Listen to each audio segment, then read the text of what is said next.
You spent a year or two building an impressive Avios balance in your British Airways Executive Club account, and now you want to spend your hard-won Avios on the trip of a lifetime. But you got a problem.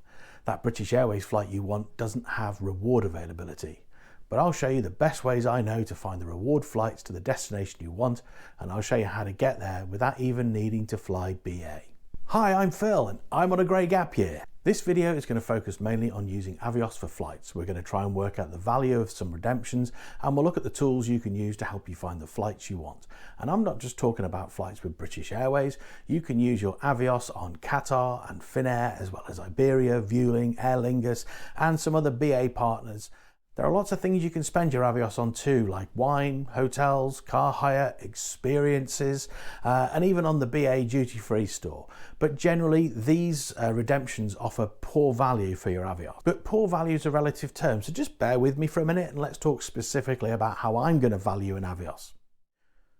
Avios are an abstract thing. They're a pseudo-currency, and actually their value is zero. They're loyalty points, so they don't belong to you. You have no right to sell or transfer them, and when you die, according to the terms and conditions, they're lost forever. And the terms and conditions to the Executive Club are long, very long. There is, however, one tie-up with the Avios scheme that does allow us to assign each Avios a minimum cash value, and that is with the tie-up with Nectar points. Now, I can earn Nectar points at UK supermarket Sainsbury's, and then I can transfer those Nectar points into my Avios account. But the reverse is also true. I can transfer Avios into Nectar points and then spend them like cash, well, almost like cash, on groceries at Sainsbury's. And I can transfer 300 Avios, which gives me 400 Nectar points, which has an equivalent value of £2 or 200 pennies. And if I divide my pennies by Avios, I get 0.67p per Avios. So if I'm buying wine through a wine club and I'm using Avios, I can quickly find out if it's better just to buy the wine from Sainsbury's.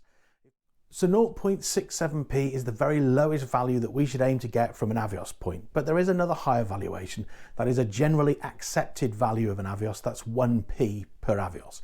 Now, what I mean by generally accepted is that lots of people who collect and use Avios generally agree that you can get 1p or more in value when you use Avios for flights. And it's not just knowledgeable forum users who keep spreadsheets.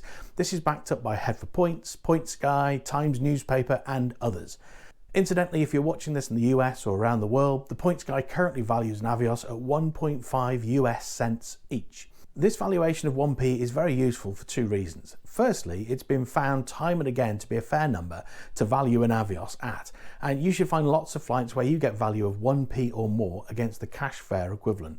But it's also an easy valuation. It doesn't leave me reaching for my calculator every 5 minutes. I know that if I'm looking at a flight, it's got a £200 cash value or 25,000 Avios, then immediately the cash fare wins. I'm going to save my Avios for another day. And actually, I'm going to get some Avios on that cash fare. I don't know how many. I don't want to work it out. I don't have to work it out. Please don't make me work it out. British Airways has a spending Avios page with some products that give us poor value, so less than that 0.67p we could get on groceries. But let's just quickly whiz through them, let's get them out of the way. Hotels. As you can see from these hastily taken screenshots, BA are valuing our Avios at less than 0.5p per Avios, so that is a hard no from me. Car hire. It can be hard to do a direct comparison on car hire, but I've punched in the same dates on the budget website and on the BA rewards website, and it looks pretty close to 0.5p again, like the hotels. And when I looked at car hire in Australia, I got a slightly better value around 0.7p, but there's going to be transaction charges on the foreign currency spend. There's no compelling case really from my point of view to use Avios in either situation. You can use your Avios to buy wine from Wine Flyer. Now, I love a wine bargain, but I suspect from the short time I spent on this site that Wine Flyer is offering wines that are a bit overpriced. Feel free to correct me in the comments. If there's bargains to be had on this site, put it in there because I want to know. The Avios value for purchases on this website came out at £20.40p in savings for 3,630 Avios, so 0.56p per Avios, and to me, not good value. I also found the website a bit slow, a bit of a pain to navigate, and not every wine can be discounted with Avios. So for me especially, I'm going to get better value by converting my Avios into Nectar points and then just buying some wine from Sainsbury's. So having quickly covered the things that you can spend your Avios on but probably shouldn't, let's get into spending our Avios on some flights. Very quickly though, it is just worth pointing out that you can use Avios to pay for seat selection and baggage charges. I've got status, so I don't have to pay for these, so I can't get a price, but I have quickly Googled it, and Money Saving Expert, they got a value of around 0.55p to 0.67p of value on seat selection, which is poor value to me. And really BA are very good with seats, so it's debatable whether you need to pay for seat selection with BA anyway. If you do know how much BA charge in Avios for this, then do leave me a comment, it would be much appreciated. All flights have taxes and fees associated with them, even in economy class, and you can see in this flight that there's a fare, a carrier imposed charge, some tax and some external charges, and on reward flights the Avios bit is kind of there to cover the fare bit. So generally when you get a quote for redemption, there'll be Avios, but you'll also have to pay some cash too. On short-haul redemptions, BA used to have a ridiculous situation where, for reasons known only to them, the fees and taxes part of a redemption would often be more than the cost of just booking it for cash, which basically made their loyalty scheme and Avios essentially worthless. And the solution to this was the Reward Flight Saver. With this, you get reduced fees and taxes if you've earned an Avios in the last 12 months. It was originally for flights under 2,000 miles, but it's being rolled out, or it has been rolled out, to the rest of the world. I started the first Avios video talking about flying in Europe for £1 and 19,000 Avios, and this is only possible due to the Reward Flight Saver. And it is a very effective way to use your Avios because you don't need that many and you can get really good value. If you're planning to use your Avios to fly to Paris, Rome, Dublin, or another well-serviced short-haul route, then you're going to find plenty of availability. You shouldn't need to do too much planning. Finding flights won't be too difficult. You're not going to need any clever tools. But BA doesn't want things to be that simple, so just bear with me while we do one example and I'll book some flights to Rome. I've picked off-peak dates, but only a couple of weeks in advance as I record this, and there's lots of availability, so I get to pick some nice flights. And BA wants 23,500 Avios and that one single pound. But there are more pricing options here, so which is the better option? So let's assume that I want the best deal rather than wanting to keep either cash or Avios in hand. So how do I work this out? Well, I'm an IT nerd, so I use a spreadsheet, of course. And on my spreadsheet, I list the Avios options and the associated fees. And then I'm going to add in columns that calculate the difference in points and cash from that base fare. And then I'm going to divide the number of the extra pennies by the number of points it saves me. So the second row in the table, I'm saving 1,500 points at a cost of £8. So the way I look at this is I'm buying these points for 0.533p each. So I'm getting the points for a low price and it's a good deal. And according to the table so far, it looks like paying £35 and 14,500 points could be the best way to buy this ticket. But I always add in another column which I call my total cost. And this column's value is calculated by multiplying the Avios by our generally accepted value of 1p and then adding in the fee. Now the 1p is just an arbitrary value, you can make it anything you want for comparison purposes. I don't want to turn this into a maths lesson or an Excel how-to video, but if I change the value of an Avios to that base 0.67p per Avios that we can get on groceries, then this is what those total costs look like. So now you can choose the best option for your purposes. You might think that the £35 fee seems like a nice mix of cash and Avios, but if you're buying Avios through a subscription or by using Points Boost or even through the fee on a credit card, then really the bottom option is, in my opinion, going to give you the best value overall, because essentially you're buying those points for a lower rate. But there is one other option for this, and we haven't actually considered this yet, and that is just paying for it all in cash. So booking the same dates and the same flights with bags, because we get bags with our reward flight, it comes out at £237.98. So cash in this case is the most expensive option, but there will be times where cash is a cheaper option. Now if that cash fare was under £200, I'd probably just keep my Avios. But you might be happy to fly hand baggage only and save some money that way, or you could fly with a budget carrier, or you might be flexible with your dates, day earlier, day later. Maybe you live outside the southeast like I do, and you can get flights from Birmingham, saving you the hassle of travelling and parking at Heathrow. Now these are of course all things that you can take into consideration, but a quick Google flight search will give you the options and help you decide. But as things stand with this example, I can fly to Rome from London Heathrow for just £35 and a few points, and I could have got those points for nothing by signing up to a credit card or just shopping through the BA shopping portal. So that's an example of a simple, widely available and easy to book fare, and I've shown my working out on how I calculate the value of a redemption and whether I think it's worthwhile or not. But I have seen value recorded slightly differently, and that's based on the cash fare minus the taxes and fees, and then what's left is divided by the Avios to get you a value of pence per Avios spent, but as a saving rather than a cost. And this column shows you that calculation, and the reward flight gives you above 1p in value in all circumstances. And remember, that's a saving this time, so we're saving over 1p, so that's good value. But it might not come out the same way if we calculated it against that EasyJet flight. You want to book a dream trip in business class to Australia on specific dates in December this year. Well, if you were hoping that you'd be able to use your Avios like that, then I got some bad news for you, because that's not how it works. I wish it did, but it doesn't. British Airways releases flights 355 days in advance, and this applies to both cash and Avios seats. For each flight, they assign 8 economy and 4 business class seats, and that's on both European and long-haul flights. But on the long-haul flights, they'll also release 2 premium economy seats. As time goes by, they may well release more seats. It depends on how cash bookings are going. So if it's a peak flight, don't count on it. There's no first class seats released with the flights, but they're often released over time. On popular routes that have limited flights like London to Singapore or Sydney or the Maldives, you are going to find it very difficult to get reward seats, especially in premium cabins. Determined people wait up until midnight, 355 days before the day they want to fly. They call a foreign call centre that's open, because the UK's call centres are obviously all closed, and then they call up to try and get those hard to book tickets.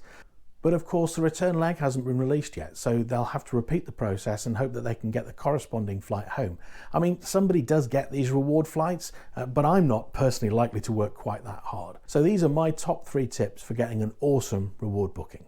And number 1 is plan ahead. Now, there may be additional seats released as time goes by, but the early bird catches the worm, and you can cancel a reward booking for £35.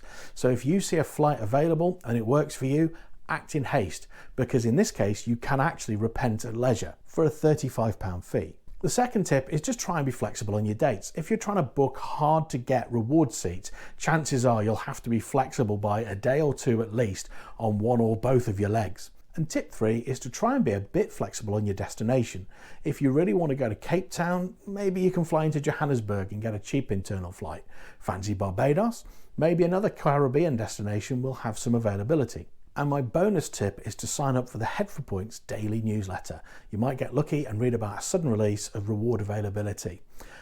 In a recent article, Head for Points told their readers about Finnair releasing reward flights for Avios that you can then book through the BA website. You might have noticed that I've front-loaded all the bad news in this long-haul section, and some redemptions are just very hard to get. But there are some things we can do to give us a better chance at getting the flights we want, or at least a very good alternative. Now, the first tool is a classic example of BA IT, and it's the Reward Flight Finder. It's a bit clunky, it's a bit slow, but it is usable. It is only for British Airways flights though. And you can see from this that flights to New York have plenty of reward availability. And this is because although it's a high demand destination, it's also one that has lots of flights going to it. The fees are quite punishing to and from New York as well. If I want to run another search, I've got to go back to the first page again and then start all over again. So this tool works well, it's free, but it only shows one class of travel at a time, and it's a little bit clunky. A better version of this tool is the one that I use, and that's called Seat Spy. It's much faster than the BA tool, much easier to use. I pay £30 a year to use it, and I think it's excellent value. Before I dig into this, I'm not sponsored by Seat Spy. I think it's an excellent tool, and I've just been using it myself since February this year. And I will put like a little link in the description. It won't cost you anything to use it, but if you sign up, it's like a refer a friend type of thing, and I get 3 months added to my subscription. There is another tool called Expert Flyer, but I don't use this for award availability. So let's take a look at the interface. Now, firstly, you can see that this isn't just for British Airways, it's also for Virgin Atlantic, American Airways, and some other airlines there too. Now, when you enter your search, you're going to get a full 12 months in a single view, and then you can quickly filter that search. You can set how many tickets you need. I only ever need 1, but you might need 2 or 4. And you can search based on class. You can see all the availability of all the classes for the full year. And then you can hide them if you want to, and you can also hide off-peak fares. So if you're flexible, you want to save a few points, just hide all the peak dates, and then you've only got the off-peak Avios dates. But the real power of this tool for me is that you can set alerts for when availability comes up. Now, as I've said, often availability will be released as the departure date approaches. So if you want to create an alert for Antigua, say in January and February next year, very simple to do that. Maybe one's just going to pop up and then I can have a cheeky week in the Caribbean.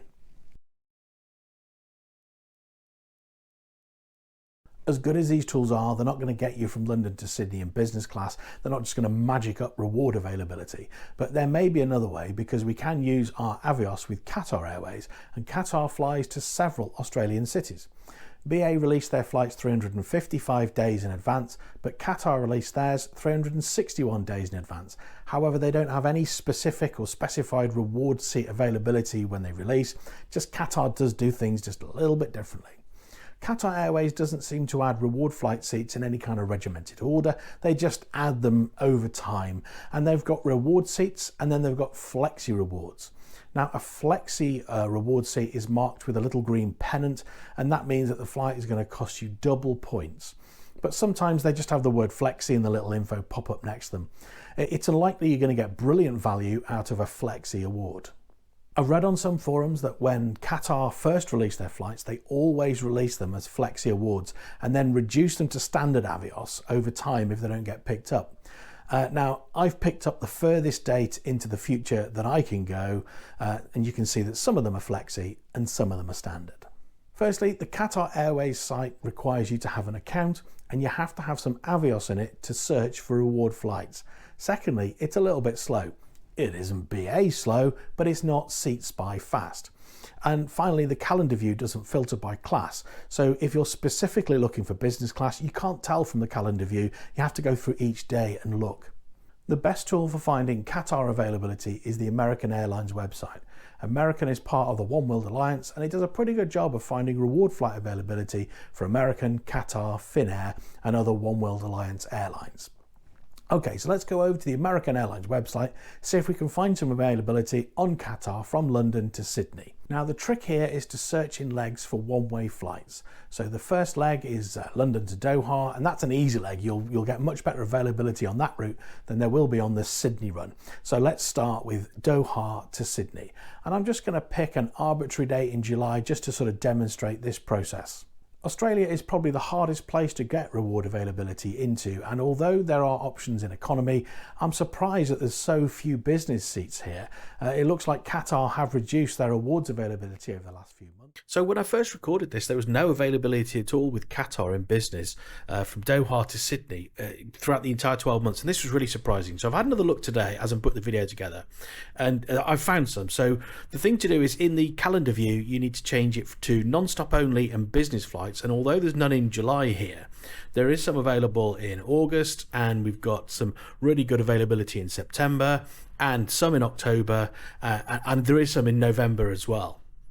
And we can actually take that date in August and we can just translate that through to the Qatar website.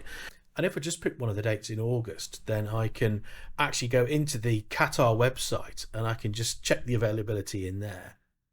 And you can see that it is actually available. And then I can also just quickly modify that search to London to Sydney. And when I plug those dates in, then I'm getting that availability all the way through. And so I've managed to get that one-way flight in business with Qatar from London to Sydney for 90,000 Avios and £413. Now, even if you paid 1p each for those Avios, you're actually getting a one-way flight in Qatar business into Sydney for about £1,300, and that is incredible value. Another way into Australia, if you've got a few days for a stopover with Qatar, is flying from London to Bali. Now, once you've had your few days in Bali, you're going to have lots of options for onward flights to an Australian city of your choice. So if you're flexible and inventive, you can get some amazing flights with your Avios.